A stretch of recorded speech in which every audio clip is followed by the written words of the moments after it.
الحمد لله الحمد لله رب العالمين والعاقبة للمتقين والصلاة والسلام على سيد الأنبياء والمرسلين أما بعد فأعوذ بالله من الشيطان الرجيم بسم الله الرحمن الرحيم يا أيها الذين آمنوا توبوا إلى الله توبة نصوحا صدق الله مولانا العلی العظیم۔ باد توحید کے متوالو، شمع رسالت کے پروانوں، خاتون جنت حضرت فاطمہ الزہرا رضی اللہ تعالیٰ عنہ کی چاہنے والیوں، آئیے سب سے پہلے ہم اور آپ نہایت ہی ادب اور احترام کے ساتھ اپنے اور ساری کائنات کے مرکز عقیدت جناب محمد الرسول اللہ صلی اللہ تعالی علیہ وسلم کی بارگاہ بے کس پناہ میں جس طرح سے میں آپ کو پڑھاؤں میرے ساتھ مل کر مرد حضرات بآواز بلند، ہماری مائیں بہنیں اور بچیاں دھیمی آواز میں درود شریف کا نذرانہ میرے ساتھ مل کر پیش کریں۔ الصلاة والسلام علیک یا رسول اللہ، الصلاة والسلام علیک یا حبیب اللہ، الصلاة والسلام علیک یا نبی اللہ، وعلی آلک وَأَصْحَابِكَ یا نور اللہ صلی اللہ تعالی علیہ وسلم۔ رب کعبہ کی بارگاہ میں دعا ہے، مولا اپنے حبیب صاحب لولاک صلی اللہ تعالی علیہ وسلم کے صدق و طفیل ہم تمام حاضرین اور سامعین کو تو ماہ شعبان کی برکتوں سے بھرپور مالا مال فرما۔ مولا تو نے جب ہمیں بن مانگے شب معراج عطا کی، ہم تجھ سے مانگتے ہیں ہمیں خیر و عافیت کے ساتھ شب برات اور شب قدر بھی نصیب فرما، اور موت آنے سے پہلے ہم غریبوں ناتواں کمزوروں کو ایک مرتبہ ماہ رمضان مدینے میں نصیب فرما۔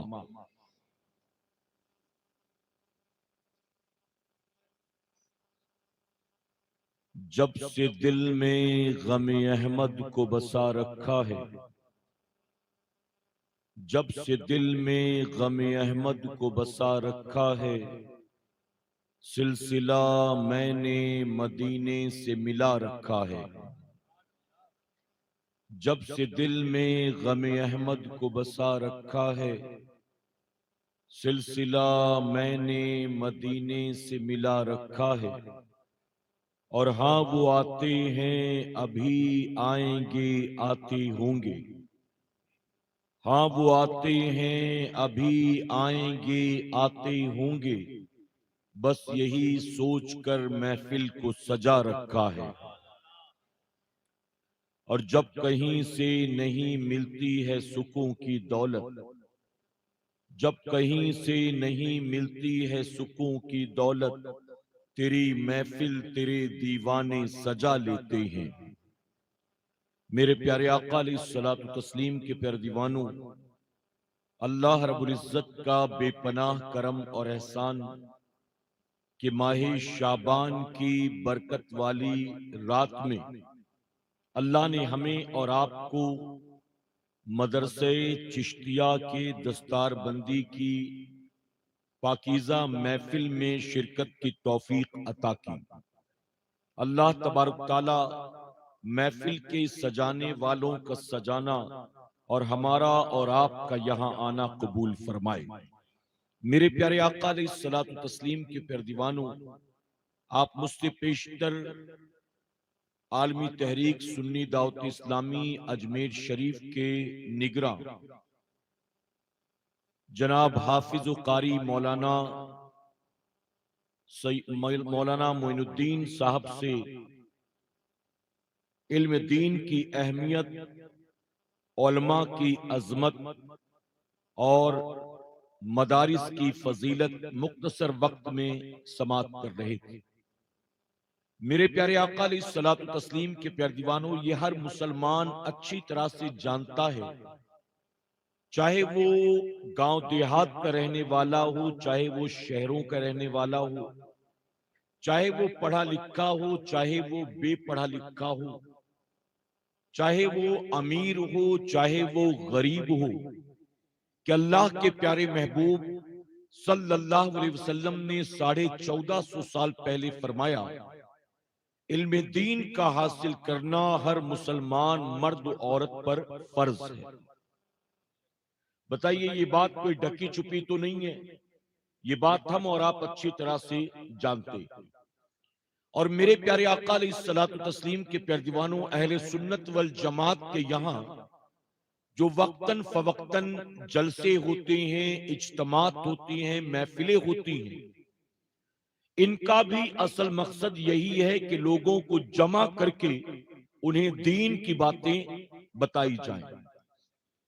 میرے پیارے آقا کے پیارے دیوانوں، ان محفلوں کا مقصد کانوں کا چسکا نہیں ہے، بھیڑ بھاڑ کو اکٹھا کرنا نہیں ہے، کسی رسم و رواج کو زندہ کرنا نہیں ہے، محض انٹرٹینمنٹ نہیں ہے، بلکہ اہل سنت والجماعت کے یہاں جتنی بھی محفلیں سال بھر ہوتی ہیں، چاہے وہ 12ویں شریف کے موقع پر ہو، چاہے وہ 11ویں شریف کے موقع پر ہو، چاہے وہ شہدائے کرب و بلا کے نام پر سجے، چاہے وہ غریب نواز کے نام پر سجے، ان تمام محفلوں کا مقصد صرف ایک ہے کہ لوگوں تک دین کی باتیں پہنچائی جائیں۔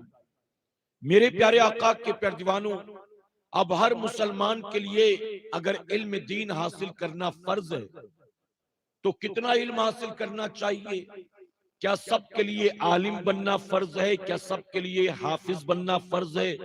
کیا سب کے لیے قاری یا مفتی بننا فرض ہے؟ تو فرمایا گیا نہیں، بلکہ ہر مسلمان کم سے کم اتنا علم ضرور حاصل کر لے کہ اپنی روزمرہ کی زندگی کے معاملات کو اور اپنی تمام عبادات کو صحیح طور پر وہ ادا کر سکے۔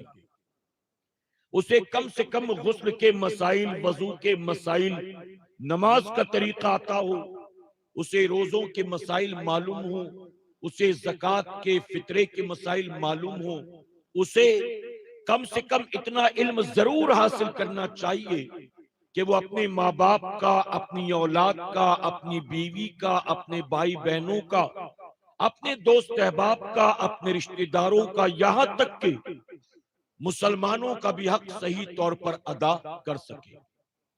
میرے پیارے آقا کے پیارے دیوانوں، اب میں آپ سے سوال پوچھتا ہوں کہ ہر مسلمان کے لیے جتنا علم دین حاصل کرنا فرض ہے، کیا آج کے دور کے ہر مسلمان کے پاس اتنا علم دین ہے؟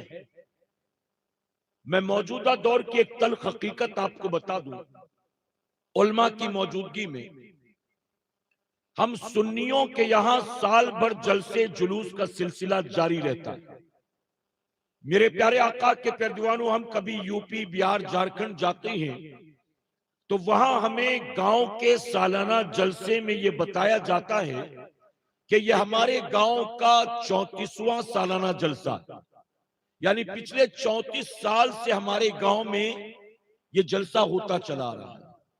کسی گاؤں میں 18واں سالانہ جلسہ ہوتا ہے، کسی گاؤں میں 22واں سالانہ جلسہ ہوتا ہے، یعنی 11ویں، 12ویں، چھٹی اور عرس کے علاوہ ہمارے یہاں ہر گاؤں دیہات میں سالانہ جلسوں کا سلسلہ بھی جاری رہتا ہے۔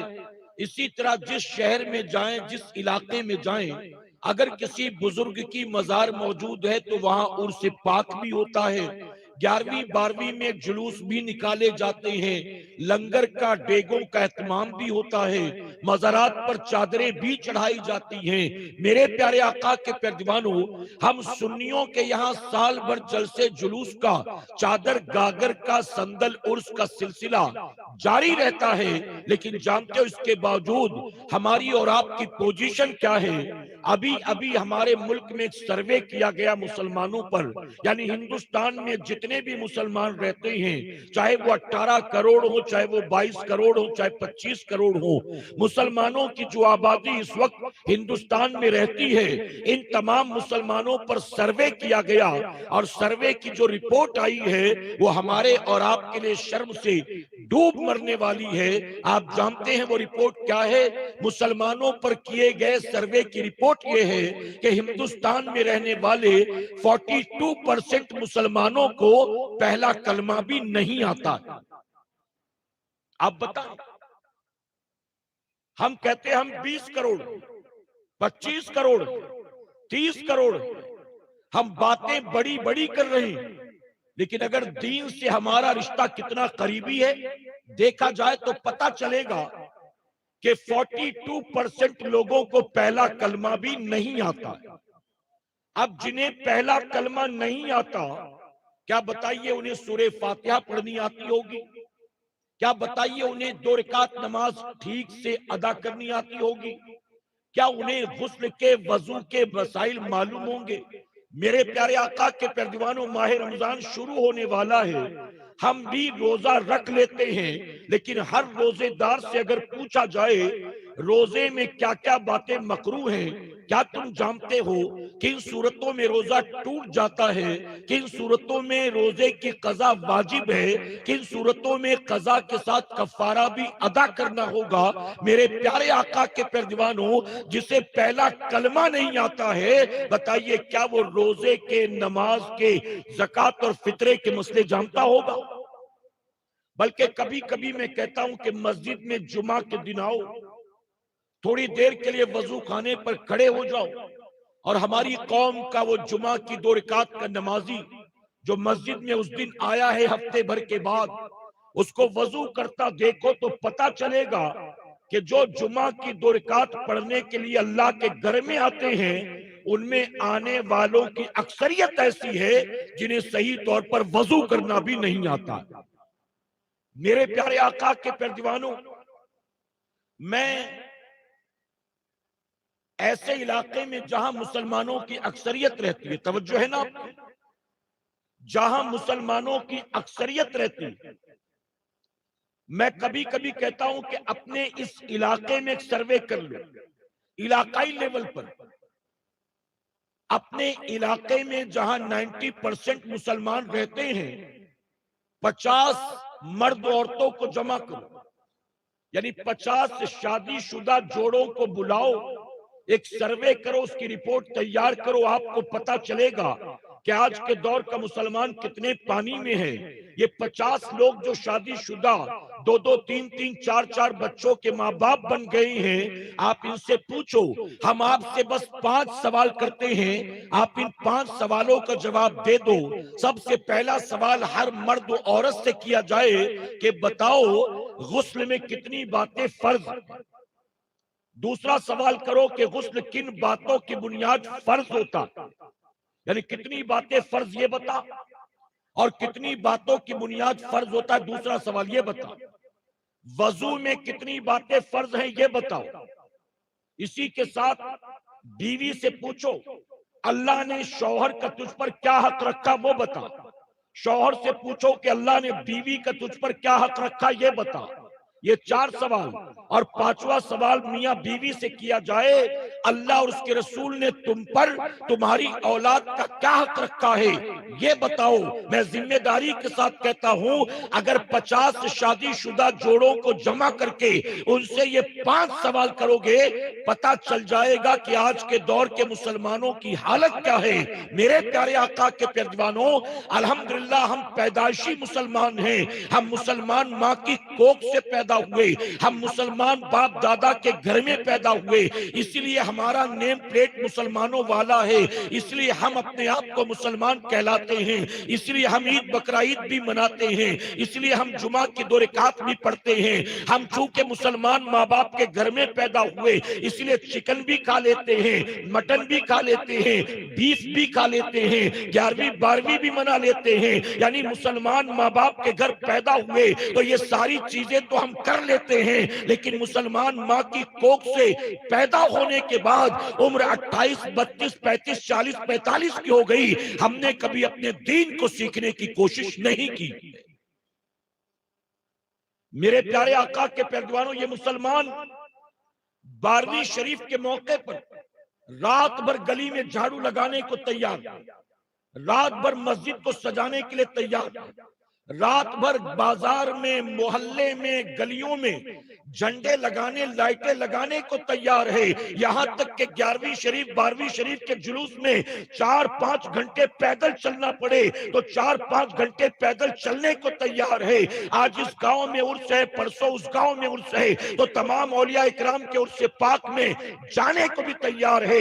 آج یہاں کھچڑا ہے، وہاں زردہ ہے، وہاں پلاؤ ہے، وہاں بریانی ہے، وہاں لنگر ہے، وہاں نیاز ہے، وہاں ڈیگے ہیں، ہر جگہ پہنچنے کو تیار ہے، لیکن اپنے دین کو سیکھنے کے لیے تیار نہیں۔ میں آپ سے سوال پوچھتا ہوں، سیدنا سرکار غوث اعظم رضی اللہ تعالیٰ عنہ آپ زمین پر آنے کے بعد ولی بنے اپنے عمل سے، عبادت سے، تقوی سے، شب بیداری سے، یا ماں کی کوکھ سے ولی بن کر پیدا ہو؟ آپ بتائیں، ماں کی کوکھ ہی سے ولی بن کر پیدا ہو، اور وہ بھی کیسے ولی؟ غوث اعظم ماں کی کوکھ سے 18 پاروں کے حافظ بن کر پیدا ہوئے۔ غریب نواز کسی کی دعا کی برکت سے ولی بنے، شب بیداریوں کی وجہ سے ولی بنے، کسی کی نگاہوں کی وجہ سے ولی بنے، یا ماں کی کوکھ سے ولی بن کر پیدا ہوئے؟ جی، غریب نواز بھی مادر ذات ولی بائی برتھ ہے، ماں کی کوکھ سے ولی بن کر پیدا ہوئے۔ آپ دیکھیں، سارے ولیوں کے امام ہے غوث اعظم، سلطان الہند ہے میرے غریب نواز۔ یہ جو ماں کی کوکھ سے ولی بن کر پیدا ہوئے، یہ چونکہ پیدائشی ولی تھے، اس کے باوجود بھی یہ بزرگ بتائیے مدرسے میں دین سیکھنے گئے کہ نہیں گئے؟ جی، غوث اعظم جیلان سے نکل کر بغداد شریف کے، وہ آپ نے ڈاکوؤں والا واقعہ تو سنا ہوگا نا، بزنس کرنے نہیں گئے تھے، کسی کی شادی اٹینڈ کرنے نہیں گئے تھے، کسی کا نکاح پڑھانے یا جلسے میں تقریر کرنے نہیں گئے تھے، مدرسے میں داخلہ لینے جا رہے تھے، پڑھنے جا رہے تھے۔ ماں کی کوکھ سے ولی بن کر پیدا ہوئے، پھر بھی مدرسے میں گئے نا، اور مدرسے میں گئے تو علم حاصل کیا، کیسے، کن صورتوں میں؟ میرے پیارے آقا کے پیروانوں، آج کوئی بچہ اگر مدرسے میں پڑھتا ہے، مدرسے چشتیہ کے بچے یا جو دوسرے مدارس سے مدرسے میں جو بچہ پڑھتا ہے، کم سے کم اس بچے کو دوران پڑھائی، جب مدرسے میں زیر تعلیم ہے، اس وقت بچے کو کم سے کم دوپہر میں، رات میں پتیاں تو نہیں کھانی پڑتی نا۔ مدرسے کے ذمہ داران تو یہ نہیں کہتے بیٹا اب 1 ہفتہ پانی ہی پی کر گزارا کرنا ہوگا، ایسا ہے؟ روکھی سوکھی صحیح، روزانہ مرغ مسلم نہیں ملتا، روزانہ بریانی پلاؤ نہیں ملتا، روزانہ حلوہ زردہ نہیں ملتا، لیکن پھر بھی اللہ تبارک تعالی ہمیں اور آپ کو مدرسے میں کتنی نعمتیں عطا فرماتا ہے۔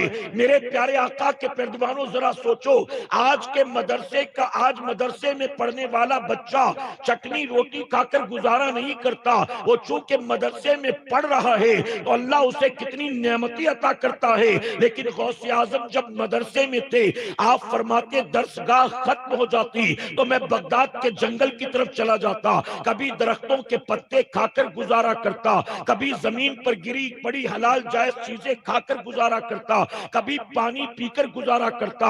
یعنی غوث اعظم کے پاس مدرسے میں اس وقت کھانے پینے کی وہ چیزیں نہیں تھی جو آج مسلمانوں کے بچوں کو مدرسے میں کھانے پینے کی چیزیں مل جاتی ہیں۔ اس صورت میں بھی غوث اعظم نے علم حاصل کیا، اور میرے پیارے آقا کے پیروانوں، والو، سیدنا سرکار غوث اعظم کی شان اللہ اکبر۔ غوث اعظم نے علم حاصل کیا اور پڑھائی مکمل کرنے کے بعد کتابوں میں آتا تقریباً 18 سال تک غوث اعظم نے علم حاصل کیا ہے۔ 18 سال پڑھتے رہے ہیں اور 18 سال پڑھنے سے فارغ ہوئے تو 32 سال تک پڑھاتے رہے ہیں۔ غوث اعظم نے اپنا مدرسہ بنایا، اپنا۔ اچھا، بات مدرسے کی آئی تو ایک بات عرض کر دوں، اجازت ہے آپ کی؟ جی، مجھے نہیں پتا کہ آپ لوگ کس طرح کی تقریر سنتے، لیکن میں یہ بھی نہیں دیکھتا کہ لوگ کیسا سننا چاہتے ہیں۔ میں یہ دیکھتا ہوں کہ لوگوں کو ضرورت کس بات کی ضرورت۔ میں علماء کی موجودگی میں کہہ دوں، چونکہ آپ کے یہاں اس علاقے میں سوجان گڑھ میں پہلی بار آیا تو لائیو لوگوں نے شاید نہ سنا ہو، سوشل میڈیا پر کہیں دیکھا ہو۔ میں بتا دوں، میں تقریر کو مٹھائی نہیں سمجھتا ہوں، میں تقریر کو دوائی سمجھتا ہوں، دوائی سمجھتا ہوں۔ مٹھائی آدمی اپنی مرضی سے کھاتا ہے، لیکن دوائی آدمی کو مرض کے اعتبار سے دی جاتی ہے۔ جیسی بیماری ہوگی دوائی ویسی دی جائے گی، ٹیسٹ نہیں دیکھا جاتا، ذائقہ نہیں دیکھا جاتا۔ میرے پیارے آقا علیہ الصلوۃ والتسلیم کے پیارے دیوانوں، اور علماء کی تقریریں بھی کانوں کے چسکے کے لیے نہ سنا کریں۔ علماء کی تقریر سنا کریں اس نیت سے کہ ہم آج حضرت کے بیان میں جو کچھ سنیں گے اس پر عمر بھر عمل کی کوشش کریں گے انشاءاللہ۔ نیت یہ ہونی چاہیے کہ انشاءاللہ۔ میرے پیارے آقا علیہ الصلوۃ والتسلیم کے پیارے دیوانوں، تو میں عرض کر رہا تھا، آج جنہوں نے یہ مدرسہ بنایا ہے نا، ارے مدرسہ بنانے کی توفیق ایرے غیروں کو ملتی ہی نہیں ہے۔ اللہ جن لوگوں کو پسند کرتا ہے انہی کے کاندھوں پر یہ ذمہ داری ڈال دیتا ہے۔ آج اگر کوئی مدرسہ بناتا ہے تو لوگ مدد کرنا تو دور کی بات، یہ کہتے چلو اپنی روزی روٹی کا اس نے انتظام کر لیا۔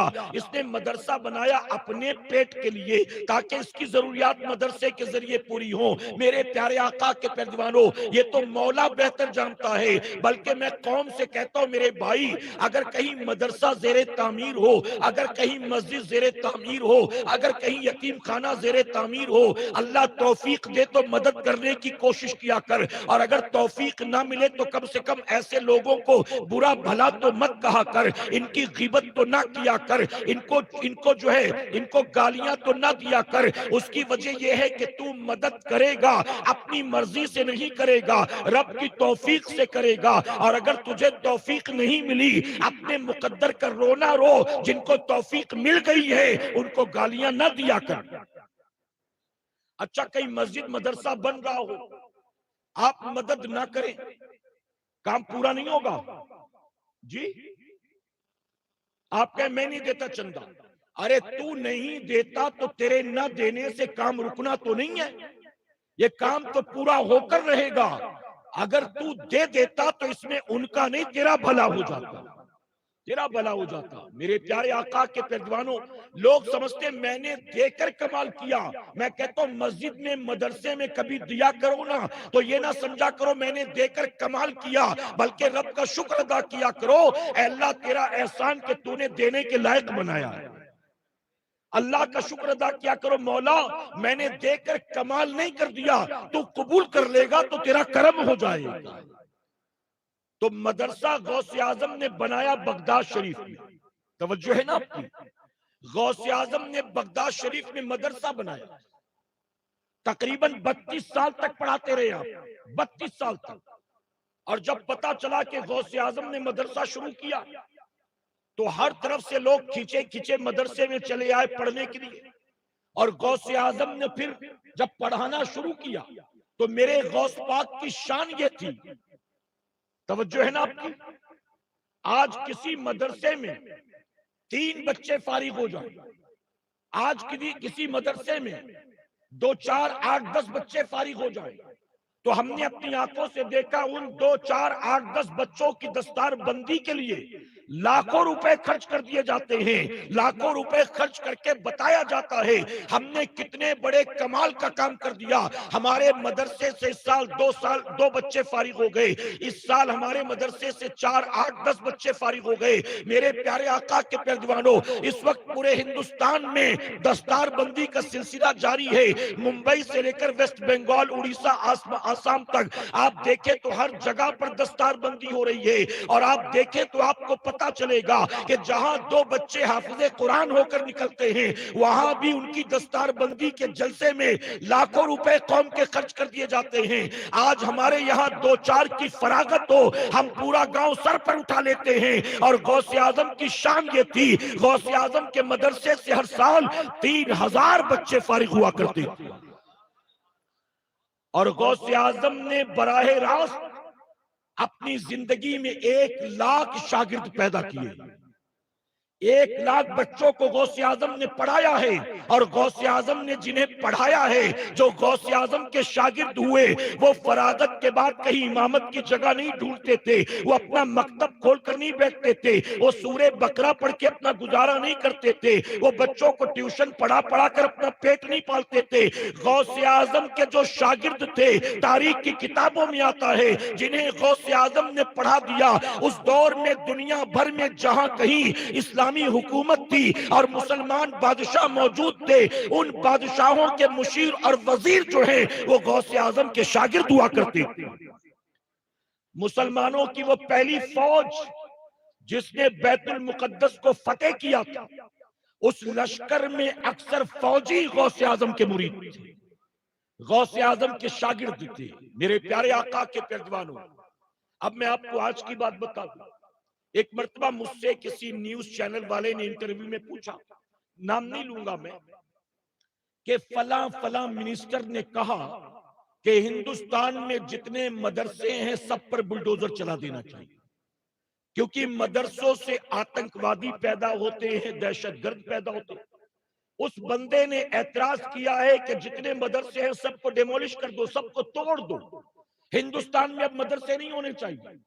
میں نے کہا مدرسوں کے بارے میں کمنٹ وہ کر رہا ہے جسے پتا نہیں کہ مدرسے کی عظمت کیا، بتائیے نا، جسے مدرسے کے بارے میں پتا نہیں ہے مدرسے کا مقصد کیا ہے، مدرسے کا کانسیپٹ کیا ہے۔ اب مان لیجئے میں نے کہا کل کوئی جاہل آ جائے اور وہ کامیاب ہو اپنی زندگی میں، بے پڑھا لکھا ہو لیکن ہو سکسیس، ہوتا ہے کہ نہیں بتاؤ؟ کبھی کبھی ایسا ہوتا ہے نا، پڑھا لکھا کچھ بھی نہیں ہے لیکن بہت آگے نکل گیا، ترقی کر لی۔ تو میں نے کہا اگر کوئی بے پڑھا لکھا اپنے آپ کو دیکھ کر یہ سمجھے کہ میں تو جاہل تھا، انگوٹھا چھاپ تھا، اتنا آگے نکل گیا، اور وہ کہے کہ ہندوستان میں اب اسکولوں کی کوئی ضرورت نہیں، کالج یونیورسٹی کی کوئی ضرورت نہیں، کیونکہ بے پڑھے لکھے اتنے آگے نکل جا رہے ہیں، پڑھے لکھے کہاں ہیں بھلا بتاؤ، تو اب ان کو سب کو ڈیمولش کر دینا چاہیے۔ تو میں نے کہا اس جاہل کے اس کمنٹ پر کیا سارے کے سارے اسکول توڑ دیے جائیں؟ میں نے کہا مدرسوں کے بارے میں کمنٹ وہ کرتا ہے جسے خود پتا نہیں مدرسے کی شان، مدرسے کا کانسیپٹ، مدرسے کا مقام اور مدرسے کی عظمت کیا ہے۔ میں نے کہا اسلام کا پیغام، اسلام کی دعوت، قرآن کا پیغام، قرآن کی دعوت اپنی جگہ، اسے کیا سمجھ میں آئے گا۔ میں نے کہا مدرسوں کو نہ پڑھ، اگر تو پڑھنا چاہتا ہے تو ہندوستان کی تاریخ پڑھ کر دیکھ لے، تجھے پتا چلے گا ہندوستان کی آزادی میں اپنے دور میں ہمارے مدارس نے سب سے بڑا رول پلے کیا۔ 1857 میں نے کہا 1857 میں انگریزوں کے خلاف جنہوں نے جہاد کا فتویٰ دیا وہ یونیورسٹی والے نہیں تھے، وہ کالج والے نہیں تھے، وہ CBSE بورڈ والے نہیں تھے، وہ کسی اسکول اور کالج والے نہیں تھے۔ انگریزوں کے خلاف جنہوں نے جہاد کا فتویٰ دیا اور جس کی سزا کے طور پر کشمیر سے لے کر کنیا کماری تک کوئی پیڑ ایسا نہیں تھا جس پیڑ پر ہمارے علماء کو پھانسی پر نہ لٹکایا گیا ہو۔ میں نے کہا اور لوگ ایسے تھے، معافی تلافی کر کے کالی پانی کی سزا کو معاف کرا لیا، انڈیا واپس آ گئے۔ ہمارے بزرگوں کی تاریخ تو یہ ہے، آج بھی انڈمان نیکوبار پر جاؤ گے تو ہمارے بزرگوں کی وہاں مزارات مل جائیں۔ میں نے کہا یہ مدارس کی پیداوار تھی۔ مدرسہ صرف اسلام کی، قرآن کی، دین کی محبت کی بات نہیں کرتا۔ مدرسہ جس ملک میں ہوتا ہے، مدرسے میں پڑھنے والوں کو مدرسے میں اپنے ملک کا وفادار بھی بنایا جاتا ہے۔ چاہے وہ کسی بھی ملک میں. تو میں نے کہا مدرسوں کی خدمات تمہیں معلوم نہیں؟ مدرسوں نے ہندوستان کی آزادی میں بہت بڑا رول پلے کیا.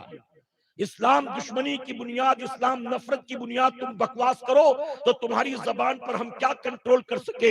میرے پیارے آقا علیہ الصلوۃ والتسلیم کے پیروانوں، تو مدرسہ، اور یاد رکھیں میں ذمہ داری کے ساتھ کہتا ہوں، جس علاقے میں گاؤں دیہات میں مدرسہ ہوتا ہے اور جس مدرسے میں بیٹھ کر بچے صبح شام قرآن کی تلاوت کرتے ہیں، اللہ اس محلے، آبادی، گاؤں، قصبے میں اپنی رحمت و برکتوں کا نزول فرماتا ہے. اور میرے پیارے آقا کے پیغمبر، یہ مدارس، پورے گاؤں میں کسی کا انتقال ہو جائے تو مرنے والے کے بیٹے بھی باپ کے لیے قرآن پڑھنے کے لائق نہیں ہوتے. اس وقت مدرسے والوں کو یاد کیا جاتا ہے کہ بچوں کو بھیج دو، قرآن شریف ختم کرنا ہے، آیت کریمہ کا ختم کرنا ہے، ہم نے ایصال ثواب کے لیے لنگر بنوایا ہے، کھانا کھلانا ہے. میرے پیارے آقا کے پیروانوں، میں اس بات کا گواہ ہوں، میں کئی ایسے علاقوں میں گیا جس علاقے میں لوگ محنت مشقت کر کے کماتے کھاتے تو تھے لیکن بے برکتی کی شکایت کرتے تھے. پھر کوئی عالم دین اس علاقے میں آیا اور اس نے مدرسہ شروع کیا. اس نے گاؤں والوں کا ذہن بنایا اور گاؤں والے مدرسے کی طرف مائل ہوئے، اور پھر گاؤں والوں نے اپنی زبان سے خود کہا جب تک مدرسے سے دور تھے کماتے کھاتے تو تھے، برکت نہیں ہوتی تھی، لیکن جب سے گاؤں میں مدرسہ کھلا اور ہم نے مدرسے کو دینا شروع کر دیا، اب بھی کماتے اتنا ہی ہے، کھاتے اتنا ہی ہے، لیکن اب اتنے میں میرا کریم برکت عطا فرماتا ہے. میرے پیارے آقا کے پیروانوں، یہ مدرسے میں جو بچے پڑھتے ہیں نا، یہ بچے ہماری آنے والی نسلوں کے ایمان و عقیدے کے محافظ بننے والے ہیں. ہمارے بعد ہمارے آنے والوں کو یہی تو قرآن سنائیں گے، یہی تو امام بنیں گے، یہی تو تراویح سنائیں گے. آپ بتائیے، مجھے ایک سوال پوچھتا ہوں آپ سے، اجازت ہے؟ آپ میری بات سمجھ میں آ رہی نا؟ میرے پیارے آقا کے پیروانوں، اگر آپ جمعہ کی نماز پڑھنے گئے اور پتہ چلا کہ مصلی پر کوئی ایسا آدمی آ کر کھڑا ہے جو داڑھی منڈا ہے، اس کے پیچھے نماز پڑھیں گے آپ کہیں گے امام صاحب کہاں گئے؟ وہ کہے گا امام صاحب چھٹی پہ گئے ہیں، اب 15 دن میں ہی نماز پڑھاؤں گا. پڑھیں گے اس کے پیچھے؟ جی کچھ لوگ سمجھ نہیں پا رہے میرا سوال. اگر جمعہ کے دن نماز پڑھنے گئے اور ایک داڑھی منڈا جسے شریعت نے فاسق و فاجر کہا، جس کی امامت جائز نہیں ہے، وہ مصلی پر کھڑا ہے، آپ اس کے پیچھے جمعہ پڑھ کے چپ چاپ آ جائیں گے کہ امام صاحب اپنی جگہ کھڑے کر کے گئے، امام صاحب جانے وہ جانے، میرا کیا، میں تو 2 رکعت پڑھ کے چلا، ساری مصیبت امام صاحب کے سر؟ پڑھیں گے؟ ارے داڑھی والا تو کیا، میں دیکھ رہا ہوں چند بزرگ کہہ رہے نہیں پڑھیں گے. داڑھی والا تو کیا، جو داڑھی منڈا ہوگا وہ بھی نہیں پڑھے گا، وہ بھی کہے گا بھاگ یہاں سے ورنہ ماریں گے ابھی تجھے، تو نماز پڑھائے گا، نکل یہاں سے. عید بقرہ عید کی نماز پڑھانے کوئی داڑھی منڈا آ جائے، اس کے پیچھے پڑھو گے؟ نماز جنازہ پڑھانے کے لیے داڑھی منڈا کھڑے ہو جائے، پڑھو گے؟ اچھا جلسے میں حاجی صاحب نے جلسے میں کسی مہمان کو بلایا بہت دور سے، سارے علماء داڑھی والے، ٹوپی والے، جبہ دستار والے بیٹھے، اور وہ کلین شیوڈ لونڈا آ جائے بیان کرنے، سنیں گے اس کا بیان؟ کہیں گے یہی ملا تھا تقریر کے لیے. میرے پیارے آقا کے پیروانوں، نماز جنازہ پڑھنا ہو تو امام داڑھی والا چاہیے، عید بقرہ عید کی نماز پڑھنی ہو تو داڑھی والا چاہیے. بتائیے ہے کہ نہیں ہے؟ جلسے میں تقریر کروانی ہو تو داڑھی والا چاہیے، جمعہ میں امامت کروانی ہو تو داڑھی والا چاہیے، نکاح پڑھوانا ہو تو داڑھی والا چاہیے. آپ ذرا سوچیں کہ ان ساری چیزوں کے لیے ہمیں داڑھی والا چاہیے. 5 وقت کی نماز ہو امام داڑھی والا، جمعہ ہو عید بقرہ عید ہو نماز امام داڑھی والا، نماز جنازہ پڑھانا ہو نکاح پڑھانا ہو امام داڑھی والا. ان ساری چیزوں کے لیے داڑھی والا چاہیے، لیکن جب بیٹی کے لیے رشتہ ڈھونڈتے ہیں تو کہتے داڑھی والا نہیں چاہیے، داڑھی والا نہیں چاہیے. بتائیے غلط تو نہیں کہہ رہا ہوں؟ تب کہتے داڑھی والا نہیں چاہیے. کیوں؟ ان ساری چیزوں میں داڑھی والا، اس کے لیے داڑھی والا نہیں. داڑھی والے تجھے، میرے پیارے آقا کے پیروانوں، تلخ بات عرض کروں گا، غیروں سے کیا امید کرے کہ وہ داڑھی والوں کا یا مسلمانوں کا احترام کرے؟ ہم مسلمان ہو کر خود داڑھی والوں کا احترام نہیں کرتے. تو جب مسلمان ہو کر خود نہیں کرتا تو غیروں سے کیا امید کی جائے؟ میرے پیارے آقا کے پیروان اپنی سوچ کو بدلو، کہ انشاءاللہ اپنی فکر کو بدلو، اپنی لائف سٹائل کو بدلو، زندگی کے شب و روز اور معاملات کو بدلو۔ رسم و رواج والے سنی مت بنو، صرف چادر گاگر نعرے والے سنی مت بنو، جلسے جلوس والے سنی مت بنو، عمل والے سنی بنو، کہ انشاءاللہ۔ آج ہم نے دیکھا یونیورسٹی میں، کالج میں کن کے بچے پڑھتے ہیں اور مدارس میں کن کے بچے پڑھتے ہیں؟ غریب غربا کے بچے، غریب غربا کے۔ اور معذرت کے ساتھ کہوں گا، اب تو حالات یہ ہیں کہ جن کا بچہ ماں باپ کے کنٹرول میں نہ ہو نا، ماں باپ تنگ آ گئے، کہتے ہیں اس کو مدرسے میں داخلہ کروا دو، مدرسے میں داخلہ کروا دو۔ میں نے خود دیکھا اپنی آنکھ سے، مفتی زبیر صاحب کے پاس ایک شخص آیا اپنے بیٹے کو لے کر، کہتا ہے حضرت اس کا ایڈمیشن کرنا ہے مدرسے میں۔ 11-12 سال کا بچہ تھا۔ مفتی صاحب نے کہا مدرسہ شروع ہو کے 6 مہینہ ہو گیا، اب آئے ہو، اس سال نہیں ہو پائے گا، اب اگلے سال آنا۔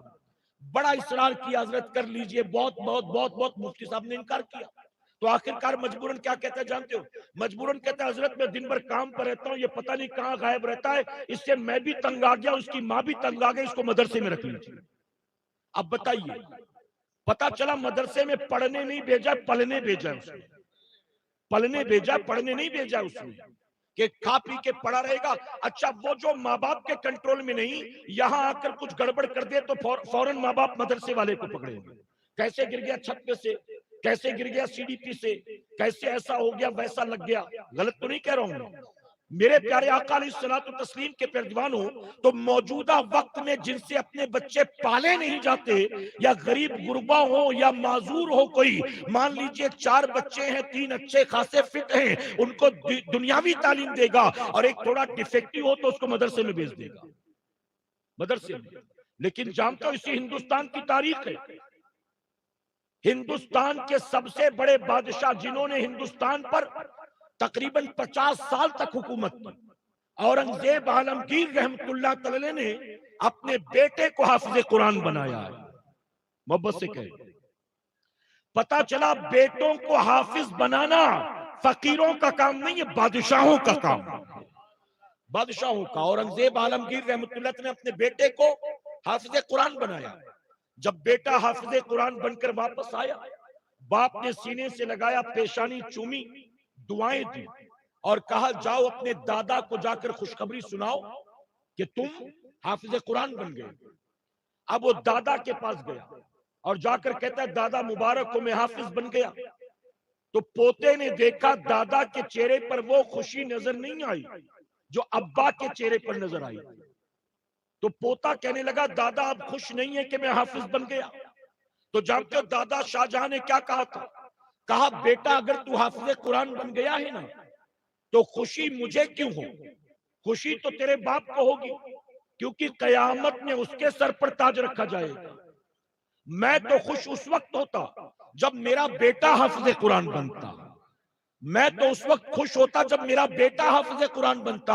اب پوتا واپس آیا، اپنے والد اورنگزیب عالمگیر رحمت اللہ تعالی کو آ کر ساری بات بتاتا ہے کہ دادا نے ایسا ایسا کہا۔ تو جانتے ہو عالمگیر رحمت اللہ تعالی اسی موقع پر کہتے ہیں اگر میرے باپ کی خواہش ہے کہ میں حافظ قرآن بنوں تو میں بھی طے کرتا ہوں اس وقت تک چین سے نہیں بیٹھوں گا جب تک کہ حافظ قرآن نہ بن جاؤں۔ اور اس کے بعد اس وقت اورنگزیب عالمگیر رحمت اللہ تعالی نے قرآن حفظ کرنا شروع کیا، حفظ کرنا شروع کیا۔ اور جانتے تاریخ گواہ اس بات پر آپ کیسے عظیم الشان حافظ قرآن بنے ہیں۔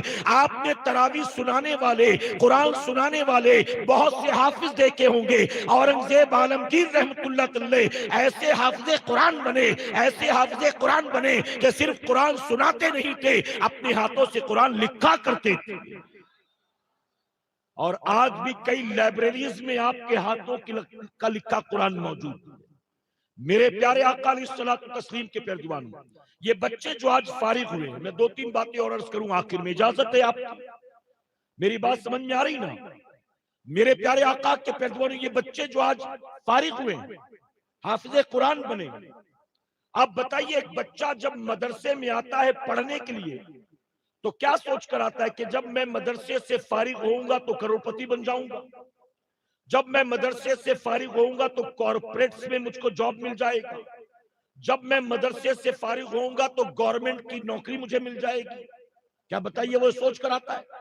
میرے پیارے آقا کے پیروانوں، مدرسے میں جو بچہ حافظ بننے، قاری بننے، عالم بننے، مولوی بننے آتا ہے، وہ یہ نیت لے کر نہیں آتا کہ مدرسے کی فراغت کے بعد میں کروڑ پتی لکھ پتی بن جاؤں گا، یا مجھے دنیا میں اچھی نوکری یا جاب مل جائے گا، یا میرا خوبصورت بزنس سیٹ اپ ہو جائے گا۔ بلکہ جو بھی مدرسے میں پڑھنے آتا ہے وہ دنیا داری سیکھنے نہیں آتا، بلکہ اللہ رسول کے دین کا نوکر بننے کے لیے آتا ہے۔ اور ہم نے دیکھا، ابھی رمضان شریف میں دیکھیے گا کتنے داخلے ہوتے مدرسے میں، 135 بچے آئے حافظ قرآن بننے کے لیے، لیکن کیا وہ سارے حافظ بن کر جاتے ہیں؟ کوئی ایک ہفتے میں بھاگ گیا، کھانا اچھا نہیں لگ رہا تھا، کوئی 15 دن میں بھاگ گیا، دل نہیں لگ رہا تھا، کوئی کہے گا وہاں کا موسم سوٹ نہیں ہوا، کوئی کہے گا ماں باپ سے دور نہیں رہ سکتا، یہاں تک کہ 20 پارے یاد کر کے بھی لوگ بھاگ جاتے ہیں۔ میرے پیارے آقا کے پیروانوں، وہ بچے جو آتے ہیں حافظ قرآن بننے اور شروع سے آخر تک وہاں محنت مشقت کرتے ہیں، قربانی دیتے ہیں، ماں باپ کی جدائی برداشت کرتے ہیں، اپنے بچپنے کو قربان کرتے ہیں، اپنے گھر کے دسترخوان کو قربان کرتے ہیں، اور قربانیاں دے کر دین کو سیکھتے ہیں، قرآن کو حفظ کرتے ہیں۔ وہ دنیا داری کے لیے نہیں آتے، بلکہ اللہ رسول کے دین کی نوکری کے لیے آتے ہیں۔ اور اگر وہ حافظ قرآن بن کر جا رہے ہیں، انہیں اللہ کا شکر ادا کرنا چاہیے، اللہ نے ان کو اس نوکری میں قبول فرما لیا کہ ان کی بھرتی ہو گئی، ان کا ایڈمیشن ہو گیا ہے، اب وہ دین کے نوکر بن چکے ہیں۔ اب وہ زندگی بھر کیا کریں گے؟ اب وہ زندگی بھر جہاں جائیں گے لوگوں کو قرآن سنایا کریں گے۔ اب لوگ انہیں یاد کریں گے تو قرآن کے لیے یاد کریں گے۔ میرے پیارے آقا علیہ الصلوۃ والتسلیم کے پیروانوں، اور حافظ قرآن کی عظمت کا کیا کہنا، سبحان اللہ۔ اللہ کے نبی سیدنا عیسیٰ علیہ السلام، آپ تھکے تو نہیں نا؟ میرا وقت بھی تیزی سے آگے بڑھ رہا ہے، میں بھی بہت تیزی سے آگے بڑھ رہا ہوں، بس ایک دو باتیں آخر میں سمجھاؤں گا، اجازت ہے آپ؟ اللہ کے نبی سیدنا عیسیٰ علیہ السلام ایک مرتبہ کسی راستے سے گزر رہے تھے، آپ کی نظر پڑی، آپ نے دیکھا راستے کے درمیان ایک قبر تھی، اللہ کے نبی کی نظر پڑی تو آپ نے دیکھا قبر کے اندر جو مردہ تھا نا، جو میت تھی، اس پر اللہ کا عذاب ہو رہا تھا، قبر والے پر عذاب ہو رہا تھا۔ عیسیٰ علیہ السلام جلدی میں تھے، آپ چلے گئے، جب فارغ ہوئے واپس اسی راستے سے لوٹے تو دوبارہ پھر قبر پر گئے۔ اب کیوں گئے؟ آپ دوبارہ قبر پر گئے کہ قبر والے پر عذاب ہو رہا تھا، چلے چل کر کچھ دعا کر دے، فاتحہ کر دے، تاکہ اللہ قبر کا عذاب دور کر دے۔ اللہ کے نبی دوبارہ پلٹ کر آئے قبر پر، اب جب دوبارہ آئے پلٹ کر تو دیکھ کر حیران، کچھ دیر پہلے جس قبر میں عذاب ہو رہا تھا اب وہی قبر جنت کا باغ بن چکی تھی۔ اور محبت سے کہیں، وہی قبر کا باغ بن چکی تھی۔ عیسیٰ علیہ السلام حیران، اللہ کی بارگاہ میں عرض کرتے، مولا کچھ دیر پہلے تو تیرا عذاب تھا، اب لوٹا ہوں تو قبر کا اب جنت کا باغ بن چکی ہے قبر۔ آخر تھوڑی دیری کے اندر اس بندے نے قبر میں کون سی نیکی کر لی کہ تو نے عذاب کو اٹھا لیا اور قبر کو جنت کا باغ بنا دیا؟ تو جانتے ہو رب کیا فرماتا ہے؟ رب فرماتا ہے عیسیٰ اس نے کوئی نیکی نہیں کی، یہ تو میرا نافرمان تھا، یہ تو میرا باغی تھا، یہ تو زندگی بھر مجھ سے بغاوت کرتا رہا۔ اے عیسیٰ لیکن جب یہ مرا تھا نا، اس وقت اس کی بیوی حمل سے تھی، اس کی بیوی پریگننٹ تھی، اس کے دنیا سے جانے کے بعد اس کے گھر میں ایک لڑکا پیدا ہوا تھا۔ اے عیسیٰ یہ قبر میں گیا نا، اس کی بدعمالی کی وجہ سے اس پر اب تک عذاب ہو رہا تھا، لیکن آج اس کا بیٹا 5 سال کا ہو گیا۔ جب بیٹا 5 سال کا ہوا تو بیوی نے بچے کی انگلی پکڑی، مکتب میں لے گئی، استاد کے سامنے بٹھایا اور بٹھا کر کہا کہ میرے بیٹے کو دین سکھا دو، میرے بیٹے کو اچھا انسان بنا دو، میں نہیں چاہتی کہ میرا بیٹا اپنے باپ کے نقش قدم پر چلے، اپنے باپ کی طرح گناہگار اور سیاہکار بنے، میرے بیٹے بیٹے کو دین سکھاؤ، نیک انسان بنا دو۔ اللہ فرماتا عیسیٰ آج اس کی بیوی پہلی بار اس کے 5 سال کے بیٹے کو مکتب میں لے گئی ہے اور اس کے استاد نے بچے کو بسم اللہ الرحمن الرحیم پڑھایا ہے۔ عیسیٰ جس کا 5 سال کا بچہ زمین پر رہ کر مجھے رحمان کہتا ہو، رحیم کہتا ہو، میں اس کے باپ کی قبر پر اپنا عذاب نازل کروں، میری رحمت نے گوارا نہ کیا۔ عیسیٰ عذاب تو اس کے گناہ کی وجہ سے ہوتا تھا، اب اگر میں نے عذاب کو اٹھایا ہے تو اس کے 5 سال کے بیٹے کے بسم اللہ پڑھنے کی برکت سے میں نے عذاب اٹھا لیا۔ آپ بتائیں 5 سال کا بچہ، وہ بھی عیسیٰ علیہ السلام کی امت میں، جب 5 سال کا عیسیٰ علیہ السلام کے امت کا بچہ صرف بسم اللہ پڑھ کر اپنے باپ کے قبر کے عذاب کو دور کر سکتا ہے، اگر ہم نے اپنے بچے کو حافظ قرآن بنا دیا، قاری قرآن بنا دیا، چلیے حافظ قاری نہ بنا، ہم نے کم سے کم قرآن پڑھنا اسے سکھا دیا، ہمارے مرنے کے بعد ہمارا بچہ جب کہیں بھی کھڑے ہو کر قرآن کی تلاوت کرے گا، اللہ ہماری قبر میں جنت کی خوشبودار ہوائیں نازل فرمائے۔ تو صرف یہ بچے قابل مبارکباد نہیں ہیں، قابل مبارکباد ہیں ان کے ماں باپ کہ جنہوں نے اولاد کی جدائی برداشت کی، اپنے بچے کو بچپنے میں اپنے سے دور کیا اور مدرسے میں بھیجا تاکہ وہ اللہ کے حبیب کے دین کا نوکر بن جائے، وہ قرآن کا خادم بن جائے، میرے پیارے آقا کے پیارے دیوان۔ اور یہ بچے فرمایا گیا قیامت کے دن جب جنتیوں کو حوض کوثر سے آب کوثر پلایا جائے گا، توجہ ہے نا آپ کی، جب جنتیوں کو حوض کوثر سے آب کوثر پلایا جائے گا، جنتی صفے بنا کر کھڑے ہوں گے، فرشتے پیالوں میں بھر بھر کے انہیں آب کوثر دے رہے ہوں گے اور وہ پیالے پی پی کر آگے بڑھ رہے ہوں گے۔ اچانک حضور اکرم صلی اللہ علیہ وسلم فرمائیں گے فرشتوں حوض کوثر سے سارے پیالے ہٹا دو، اب پیالوں کی کوئی ضرورت نہیں۔ فرشتے عرض کریں گے یا رسول اللہ صلی اللہ علیہ وسلم ابھی تو بہت سے جنتی باقی، اگر پیالے ہٹا دیے تو انہیں آب کوثر کیسے پلایا جائے گا؟ میرے نبی فرمائیں گے تم نہیں دیکھتے یہ جو بچ گئے ہیں یہ کون لوگ؟ یہ کوئی عام جنتی نہیں ہے، یہ وہ ہیں جنہوں نے اپنے سینے میں میرا قرآن سجایا تھا، یہ وہ ہیں جنہوں نے دنیا میں گھوم گھوم کر لوگوں کو میرا قرآن سنایا تھا، یہ وہ ہیں جنہوں نے زندگی بھر قرآن کی خدمت کی تھی، قرآن کی نوکری کی تھی۔ اے فرشتوں اب پیالے ہٹا دو، یہ حافظ قرآن ہیں، اب ان کو آب کوثر پیالوں سے نہیں پلایا جائے گا، میں محمد خود اپنے ہاتھوں میں بھر بھر کر انہیں آب کوثر پلاؤں گا۔ کیا کسی چودھری کو قیامت میں یہ مقام ملے گا؟ کیا کسی LLB MBBS کیے ہوئے کوئی قیامت میں یہ مقام ملے گا؟ کیا کسی دنیا دار کو قیامت میں یہ مقام ملے گا؟ میرے پیارے آقا کے پیروانوں، جس نے عالی شان و خوبصورت کوٹھیاں بنا رکھی ہوں، جس نے نہ جانے کتنے پلاٹ خرید رکھے ہوں، جس نے لاکھوں کروڑوں کا انویسٹمنٹ کر رکھا ہو، جس کے پاس مال و دولت کی کوئی کمی نہیں ہو، دنیا میں اس کے لیے چاہے کچھ بھی پروٹوکول ہوگا لیکن قیامت میں اسے کچھ نہیں ملے گا۔ قیامت میں اللہ حافظ قرآن کے ماں باپ کو پروٹوکول دے گا، ان کے سروں پر تاج رکھا جائے گا۔ آج ہم نے بازار سے لا کر 100 150 200 روپے میٹر کا کپڑا ان کے سر پر باندھا ہے، ہم نے ان حفاظ اکرام کے سروں پر اپنی حیثیت کے مطابق دستار باندھی ہے، اللہ قیامت میں اپنی شان کے مطابق ان کے ماں باپ کو تاج عطا فرمائے گا۔ اب ذرا سوچے کہ جن کا قرآن حفظ کرنا ماں باپ کو یہ سعادت اور پروٹوکول دلائے گا، اللہ ان حفاظ اکرام کو کیا مقام عطا فرمائے گا۔ فرمایا گیا ایک شخص کو جنت کے دروازے پر کھڑا کیا جائے گا اور فرشتے کہیں گے قرآن پڑھتا جا، آگے بڑھتا جا، قرآن پڑھتا جا، آگے بڑھتا جا۔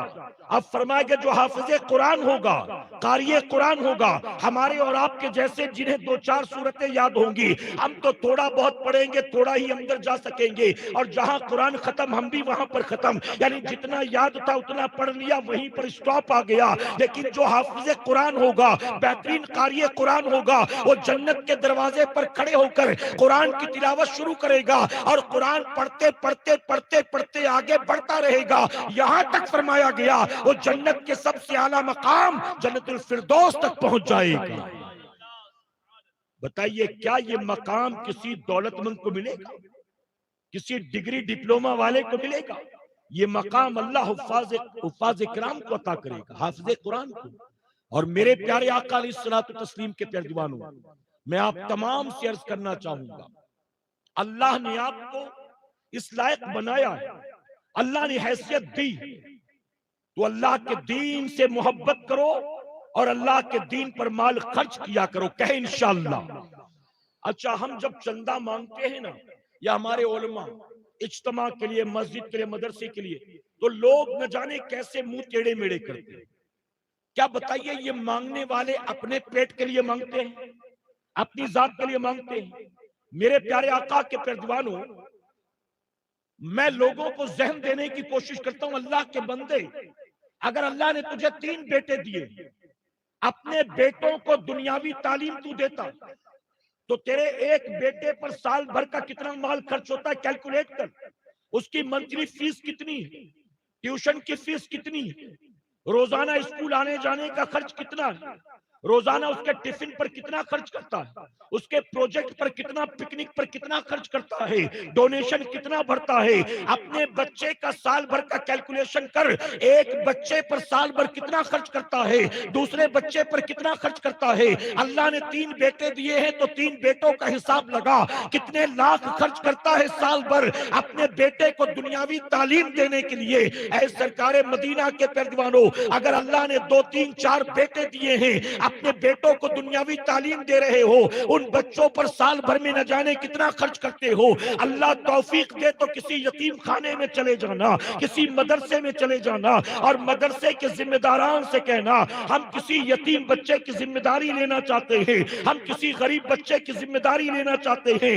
آپ بتائیں کہ مدرسے میں ایک بچے پر ماہانہ کتنا خرچ ہوتا ہے، اس کے کھانے پینے پڑھنے لکھنے پر کتنا خرچ ہوتا ہے؟ مدرسے والے کہیں گے 1800 خرچ ہوتا ہے، کہیں کہیں گے 2000، کہیں کہیں گے 2200 خرچ ہوتا ہے، کہیں کہیں گے 2500 خرچ ہوتا ہے۔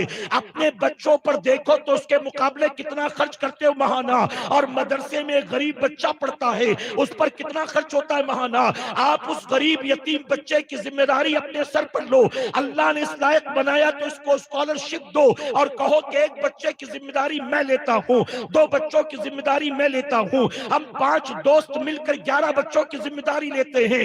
اے مسلمانوں، میں منبر رسول پر ہوں، ذمہ داری سے کہوں گا، آپ کے 3 بچے پڑھ لکھ کر MBA کریں گے، نیٹ کریں گے، LLB کریں گے، بزنس مین بنیں گے، آپ کے بچوں کی پڑھائی لکھائی قیامت میں ماں باپ کے کام نہیں آئے گی، لیکن کسی غریب کے بچے کو اپنی حلال کمائی سے آپ نے حافظ قرآن بنا دیا، قاری قرآن بنا دیا، تو جہاں 3 بیٹے تیرے اپنے کام نہیں آئیں گے، وہ غریب حافظ قرآن تیرے کام آئے گا انشاءاللہ۔ تیرے مرنے کے بعد وہ بچہ، غریب کا بچہ، جہاں مصلی پر کھڑے ہوگا نا مہینے بھر تراویح سنانے، وہاں وہ مصلی پر کھڑے ہو کر قرآن کی تلاوت کر رہا ہوگا، اور اللہ قبر میں تیرے درجات کو بلند فرمائے گا۔ لیکن اس کے لیے حوصلے چاہیے، اس کے لیے دل بھی عثمان غنی والا ہونا چاہیے۔ میرے پیارے آقا کے پیروانوں، ہم نے مالداروں کو دیکھا، مال میں جائیں گے تو کتنا خرچ کریں گے، گھومنے پھرنے جائیں گے تو کتنا خرچ کریں گے، ہوٹل میں کھانے جائیں گے تو کتنا خرچ کریں گے، مسلمان کے گھر ہونے والی شادی میں کتنا خرچ ہوتا ہے۔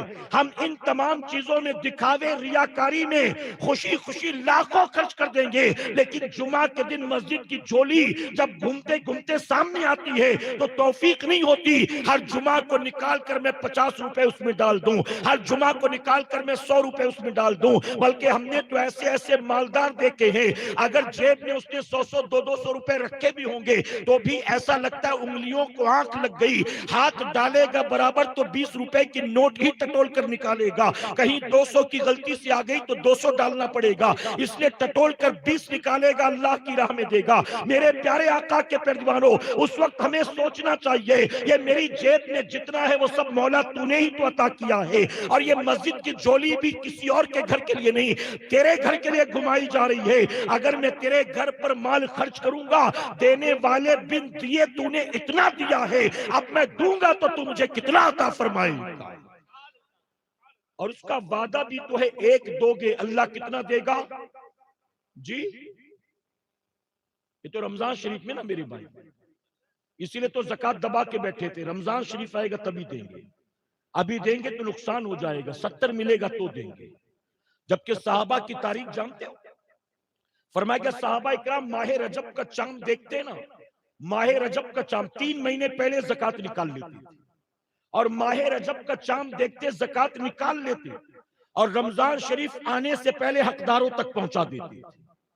وہ 70 کے چکر میں نہیں بیٹھے رہتے تھے، ابھی دیں گے تو اتنا ملے گا، تب دیں گے تو اتنا، یہ 2 دونی 4، 4 دونی 8 کرتے کرتے نا دین میں بھی اتنے لالچی ہو گئے، اتنے لالچی، جب تک فضیلت نہ بتاؤ تب تک سبحان اللہ بھی نہیں بولتے۔ اتنے لالچی کو جنت میں ایک پیڑ لگائے تب سارا مجمع کہے گا سبحان اللہ، اور لالچ نہ دو تو سب چپ چاپ بیٹھے رہتے ہیں، ایسا لگتا ہے آپ بولتے جو ہم تو بولنے والے نہیں۔ میرے پیارے آقا کے پردوانوں، صحابہ رمضان شریف سے پہلے زکوٰۃ نکالتے، بیواؤں کو، غریبوں کو، قرض داروں کو، مستحقین کو، بیماروں کو دے دیتے تھے۔ کیوں؟ اس لیے دیتے تھے کہ جب امیر کے گھر رمضان سے پہلے سحری کا سامان آ جاتا ہے، افطار کا سامان آ جاتا ہے، رمضان شریف سے پہلے امیر کے بچوں کے کپڑے تیار ہو جاتے ہیں، تو غریبوں کو بھی پہلے دے دو تاکہ غریب بھی پہلے ہی اپنا انتظام کر سکے۔ لیکن ہم تو 70 کے چکر میں بیٹھے رہتے، اللہ ایک کے بدلے 10 کا وعدہ کرتا ہے، کتنا؟ اور یہ سال بھر کے لیے، ہر خاص و عام کے لیے۔ یہ تو رمضان شریف میں 70 گنا زیادہ ہے، 70 کا وعدہ ہر خاص و عام کے لیے۔ میرے پیارے آقا کے پردوانوں، تو ایک کے بدلے کتنا ملے گا؟ اور آپ سوچیں کسی بزنس میں اتنا پروفٹ ہے، کسی بزنس میں لگاؤ 2 لاکھ روپے بہت ہوگا تو 2.5 کما لیا، 3 کما لیا، بہت اچھا دھندا تھا تو 4 کما لے گا، ہو سکتا ہے ڈبل ہو جائے، ٹرپل ہو جائے، 10 گنا ہوگا۔ اللہ نے فرمایا 10 گنا تمہیں دوں گا، اس کے باوجود اتنا بخل کرتا ہے، جہاں کہا جائے 2 لاکھ دو تو 2.5 لاکھ ملے گا، 5 سال کے لیے رکھ دو تو ڈبل ہو جائے گا، تو وہاں انویسٹمنٹ کرنے کے لیے تیار ہے، اور اللہ فرماتا ہے 1 روپے تو دے گا میں تجھے 10 گنا دوں گا۔ ہم وہاں انویسٹمنٹ کرنے کو تیار نہیں ہیں۔ مسلمانوں، اللہ کی راہ میں خرچ کر کے دیکھو تو صحیح، اپنے اندر حوصلے پیدا تو کرو، اپنے دل کو بڑا تو کرو، اللہ کے خزانے میں کوئی کمی نہیں ہے، 10 کا وعدہ سب کے لیے ہے۔ اگر تو اخلاص کے ساتھ آج بھی اللہ کی راہ میں 10 روپے دے گا، اللہ تجھے آج بھی 70 گنا عطا فرمائے۔ تو مسجد مدرسے پر دین کے کاموں میں خرچ کیا کرے کہ انشاءاللہ۔ اب آخری بات ہماری بہنوں کے لیے، غوث اعظم 18 پاروں کے حافظ بن کر پیدا ہوا۔ باپ کا کمال تھا کہ ماں کا؟ جی، جب پوچھا گیا 18 پارے کہاں سے یاد کیے، ابا کا نام ہی نہیں لیا، کس کا نام لیا؟ خواجہ بختیار کاکی رحمت اللہ تعالی 14 پاروں کے حافظ بن کر پیدا ہوا۔ جب پوچھا گیا 14 پارے کہاں سے یاد کیے، والد کا انتقال ہو گیا تھا، یتیم تھے، باپ کا نام نہیں لیا، کس کا نام لیا؟ میرے پیارے آقا کے پردوانوں، پتا چلا مائیں جب رات سونے سے پہلے قرآن پڑھتی تھی، مائیں جب آٹا گوندتے گوندتے دال چاول پکاتے پکاتے قرآن پڑھتی تھی، تو ان کی کوکھ سے پیدا ہونے والے بچے قرآن کے حافظ بن کر پیدا ہوتے تھے۔ اور آج اگر فلمیں دیکھو گی، ڈرامے دیکھو گی، سیریل دیکھو گی، کھیل تماشے دیکھو گی، تو آپ کی کوکھ سے بچہ نہ نمازی پیدا ہوگا، نہ غازی پیدا ہوگا، نہ حافظ پیدا ہوگا، نہ قاری پیدا ہوگا۔ اور یہی وجہ تو ہے، برا مت مانیے گا، آج جہاں مسلمان 100% رہتے ہیں، مسلمانوں کے اس محلے میں جا کر دیکھو، آج مسلمانوں کی پوزیشن یہ ہے، ہر چوتھے گھر میں آپ کو ایک شرابی مل جائے گا۔ مسلمانوں کے محلے میں چرسی رہتے ہیں، سٹے باز رہتے ہیں، سود کا دھندا کرنے والے رہتے ہیں، زنا کے اڈے آباد کرنے والے رہتے ہیں، تاش کے پتے پھینکنے والے رہتے ہیں، رات بھر 3 پتی لوڈو پب جی کھیلنے والے رہتے ہیں۔ جب مائیں قرآن پڑھ کر سوتی تھی تو بیٹا حافظ قرآن ہوتا تھا۔ آج جب مائیں ڈرامے کھیل تماشے سیریل دیکھتی ہیں تو ان کی کوکھ سے یوٹیوبر پیدا ہوتا ہے، ٹک ٹاکر پیدا ہوتا ہے، نچنیاں پیدا ہوتا ہے، چرسی گنجڑی پیدا ہوتا ہے، اپنے ماں باپ کا باغی و غدار پیدا ہوتا ہے۔ اپنی آنے والی نسلوں کے مقدر کو سنوارنا ہے تو رسم و رواج والے سنی نہیں بنو، اپنے آپ کو دین کے سانچے میں ڈھالنے کی کوشش کرو۔ بتاؤ کریں گے انشاءاللہ؟ آپ کے گاؤں میں، اس علاقے میں مدرسے چشتیہ اللہ کی نعمت، اللہ کا شکر ادا کرو۔ یہ بچے جو یہاں سے فارغ ہو کر جا رہے ہیں دنیا بھر میں جہاں کہیں جا کر دین و سنت کی خدمت کریں گے، آپ کے مدرسے کے ساتھ ساتھ آپ کے گاؤں کا نام بھی روشن ہوگا انشاءاللہ۔ اور اس مدرسے سے جتنے لوگ جڑے ہیں، جو بن مانگے اپنی حلال کمائی کا مال خرچ کر دیتا ہے کہ چلو دین کا کام ہو رہا ہے، ہمیں ان کی مدد کرنی چاہیے، یاد رکھیں وہ بچے جو حافظ بن کر دنیا میں دین کی خدمت کر رہے ہیں، جتنے لوگ بھی مدارس سے جڑے ہیں، اللہ سب کو اس کا دونوں جہاں میں اجر عطا فرمائے۔